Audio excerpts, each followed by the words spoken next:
वतन के लोगों जरा याद करो कुर्बानी, जो शहीद हुए हैं उनकी जरा याद करो कुर्बानी। कानों को मधुरानंद देने वाले राष्ट्रीयता से ओतप्रोत यह गीत शायद अब सुनने को भी कम मिलते हैं और इनका असर भी भारतीय मानसिकता पर कम होता जा रहा है। वर्तमान स्थिति यह है कि देश के लिए प्राण न्यौछावर करने वालों को भी पेट की भूख शांत करने के लिए संघर्ष करना पड़ रहा है। विगत 1 वर्ष से भी ज़्यादा गुजरने के बाद इन पूर्व सैनिकों की पेंशन विसंगति की मांग अब तक पूर्ण नहीं हो पा रही है। जहां इन पूर्व सैनिकों द्वारा राष्ट्रीय स्तर पर धरना प्रदर्शन किए जा रहे हैं, वहीं मध्य प्रदेश के छतरपुर में भी इनके द्वारा पूर्व में 2 बार प्रदर्शन कर ज्ञापन सौंपे जा चुके हैं, परंतु इनकी समस्या का कोई निराकरण अभी तक नहीं हुआ है। स्थिति अब भूख हड़ताल करने तक आ गई है। इसी तारतम्य में छतरपुर के पूर्व सैनिकों द्वारा रविवार शहर के छत्रसाल चौक पर पूरे दिन की सांकेतिक भूख हड़ताल की गई और उनके द्वारा चेताया गया कि उनकी मांगें अब भी पूरी नहीं हुई तो यह आंदोलन और भी बृहद रूप ले सकता है। बहरहाल प्रश्न यह उठता है कि आखिर यह पेंशन विसंगति आई कहां से और क्या इस पेंशन विसंगति का शासन प्रशासन के पास कोई समाधान क्यों नहीं है।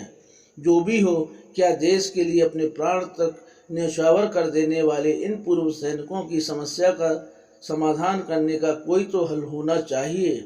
CBN न्यूज के लिए राजेश अग्रवाल की रिपोर्ट। भारत माता की वंदे मातरम, वंदे मातरम, वंदे मातरम, वंदे मातरम। सैनिक संगठन जिंदाबाद, सैनिक संगठन जिंदाबाद, सैनिक संगठन जिंदाबाद, सैनिक संगठन जिंदाबाद, सैनिक संगठन जिंदाबाद, सैनिक संगठन जिंदाबाद। भारत माता की जय, भारत माता की जय, भारत माता की जय, भारत माता की जय। क्या नाम है सर आपका? सर मेरा कैप्टन PN गंगेले, सेवा मुक्त। सर ये फेडरेशन ऑफ वेटरन्स एसोसिएशन के बैनर तले आज छत्रसाल चौक पर पूर्व सैनिकों द्वारा सांकेतिक धरना प्रदर्शन किया जा रहा है। इसके पीछे मुख्य वजह क्या रही है? सर पहले तो स्थान का बता दूं मैं, हम लोगों का कलेक्ट्रेट परिसर में था, लेकिन अनुमति मुझे यहाँ मिली है तो हम लोग यहाँ धरना प्रदर्शन कलेक्ट्रेट के बगल में जो हमें जगह मिली है हम लोग यहाँ कर रहे हैं, शांतिपूर्वक अपना धरना प्रदर्शन कर रहे हैं। हमारी मांग बहुत दिनों से चल रही है और हमारा OROP जहाँ से आउट हुआ था, ओपन हुआ था, वहीं से हम लोगों का ये हमारी मांगें प्रारंभ हो गई थी। अभी फरवरी माह से हम लोग जंतर मंतर पर हमारा जो फेडरेशन है ऑल इंडिया लेवल पर, वहाँ हम लोगों का अनशन चल रहा है। उन्हीं के अनुसार हम अपना हर डिस्ट्रिक्ट में अपना जो भी फेडरेशन है, हम लोगों का संगठन है, उसी के आधार पर अपना कार्य करते हैं। आज जो मुख्य रूप से आपने पूछा है, जानना चाहा है, वो उसका यही कारण है कि पूरे हम लोगों की जो मांग है वो अभी तक किसी ने सुनी नहीं है, ना उसका कोई संतोषजनक हमें जवाब मिला है। हम बहुत प्रयास कर चुके हैं। इसके पूर्व भी कलेक्ट्रेट में एवं जिला भाजपा में आपके सैनिक संघ द्वारा ज्ञापन दिया गया। बिल्कुल कोई निष्कर्ष नहीं निकले। पहले तो मैं आपको धन्यवाद करता हूं कि आप हम लोगों के बारे में इतना ध्यान रखते हैं और अगर इस तरह से सब लोग हम लोग अपने फौजियों का ध्यान रखने लगे तो हम लोगों को मांग पर बैठना भी ना पड़े। हम लोगों को बड़ा कष्ट होता है कि हम लोग इन सब से दूर रहना चाहते हैं। जीवन के जो कार्य हैं हमारे तो कुछ अलग हैं। हम समाज के लिए कुछ करना चाहते थे हमारे सभी लोग, और अभी हम देश के लिए करते हैं, इसके बाद समाज में के लिए करना चाहते थे, परंतु सरकार और की जो विसंगतियां हैं OROP 2 की, उन्होंने हमें मजबूर कर दिया है कि हम जो सामाजिक कार्य हैं, जो सामाजिक के उत्थान में जो हम माहौल लेके आए हैं, उससे हम समाज में जो अपना योगदान देना चाहते थे वो अपनी लड़ाई के लिए लड़ना पड़ रहा है, वो अपना समय व्यर्थ करना पड़ रहा है। वो हमारे साथियों, हमारे भाइयों के पास जो एक अनमोल ऊर्जा है, उस ऊर्जा को हम लोग अपने लिए व्यर्थ कर रहे हैं, जो अभी तक हमने कभी सोचा नहीं था कि जीवन में हमें अपने लिए भी कुछ ऐसा करना पड़ेगा। लेकिन अब चूँकि हम अभी जब हम सभी भाई लोग जो सेना से निवृत्त हुए हैं तो यहाँ का ये सब देखने को मिल रहा है हमें कि यहाँ कितनी विचित्रताएँ हैं। तो उस जो OROP 2 की जो विसंगतियाँ हैं, उसमें हम लोगों को कोई लाभ नहीं मिला है। उस लाभ के लिए जो भी प्रधानमंत्री महोदय जी ने हम लोग घोषणा की थी कि OROP वो दिया जाएगा, जो सेवानिवृत्त सैनिक हैं तीनों सेनाओं के, तो उसमें जो दिया गया, लेकिन उसमें विसंगतियाँ इतनी ज़्यादा हो गई कि हम लोगों को उससे कोई लाभ ही नहीं मिल रहा। किसी को बिल्कुल नहीं मिला, किसी को शून्य मिला है, किसी को बिल्कुल न्यूनतम मिला है। और इसकी तुलना में कई अन्य विशेष तौर अधिकारी महोदय को, उनको तो जाने कितना गुना दे दिया है। अब उसमें सरकार ने उस ढंग से उसको समझा नहीं है। और हमारा जो लोगों का धरना ये आज के लिए अभी जारी रहेगा? आज सिर्फ एक सांकेतिक हड़ताल है। हम लोगों की भूख हड़ताल आज ये 10 बजे से प्रारंभ हुई थी, शाम को 4 बजे तक चलेगी। पूरे देश में हर डिस्ट्रिक्ट में और कलेक्ट्रेट के पास धरना प्रदर्शन का आयोजन हुआ था।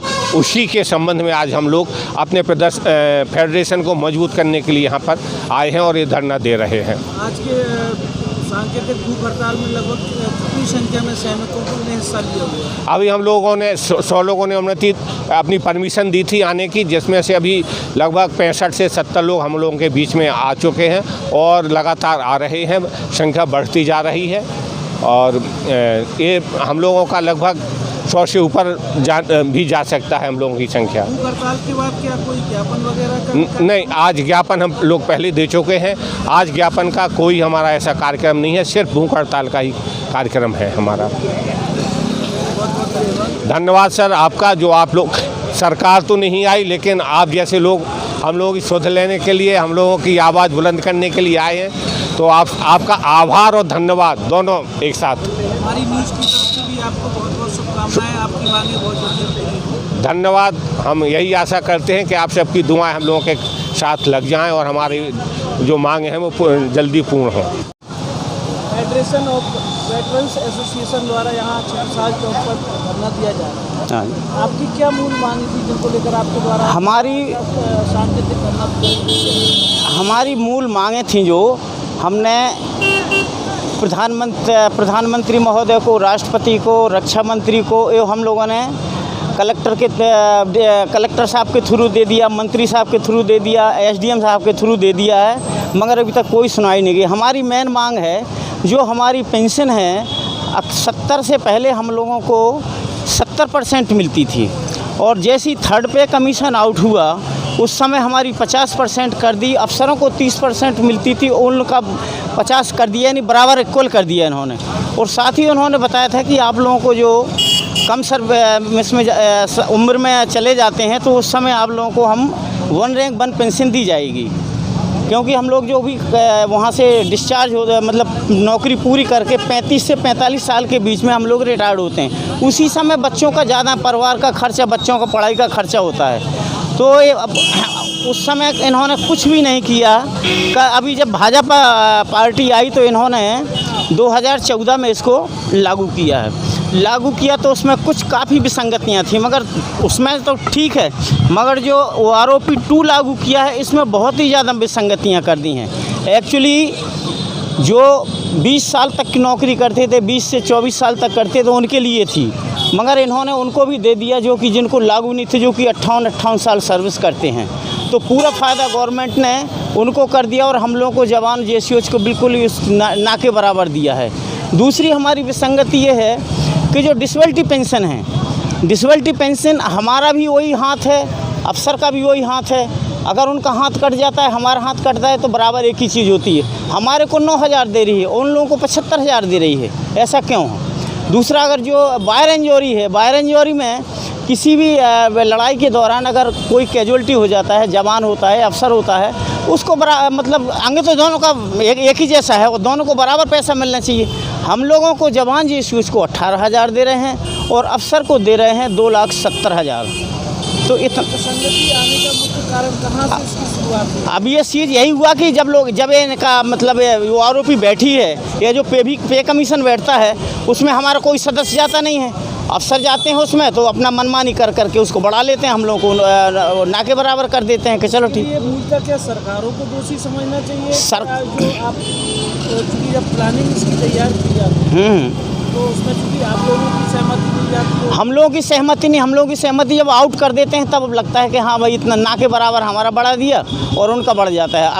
अभी हम लोगों को ज़्यादा से ज़्यादा 200, 400, 500 रुपये का, किसी को तो अब हमारे वो साहब लोगों को जैसे कहते हैं कि जितना है उससे भी कम कर दिया है। और एक अफसर का कम से कम एसोसिएशन द्वारा राष्ट्रीय स्तर पर भी धरना, हाँ ये आज का काफ़ी समय से किया जा रहा है। हाँ ये फरवरी से क्या वहाँ पर राष्ट्रीय स्तर पर इसकी कोई सुनवाई नहीं हो रही है? अभी तक कोई सुनवाई नहीं है, आज भी पूरे हिंदुस्तान में है। और अगर फिर भी सुनवाई नहीं होती तो हमारा अभी प्रोग्राम वहाँ से आदेश मिला है दिल्ली से, जो हमारे भाई लोग बैठे हुए हैं, कि 23 जुलाई को हम लोग संसद घेराव करेंगे।